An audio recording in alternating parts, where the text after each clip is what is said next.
काले रात की राजनीति का। अंधेरे में गुमनामी के बादशाह राजा काला सिंह अपने महल में सो रहे थे।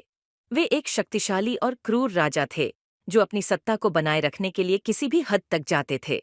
उनके महल में चारों ओर अजीब अजीब आवाजें थीं, लेकिन रात की अंधेरी छाया में यह सब कुछ समाप्त हो जाता था।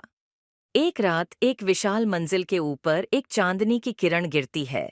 रात की सुनहरी चांदनी में एक सभ्य और समीर राजकुमार नामक युवक की छाया दिखाई देती है।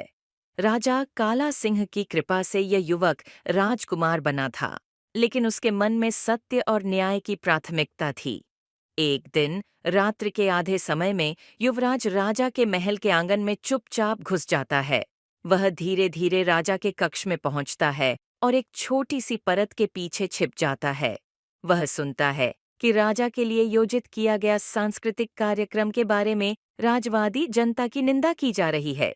युवराज की आंखों में अपने पिता की अधिकारी और क्रूर राजनीति की बेपरवाही का द्रव्यमय प्रकटीकरण होता है।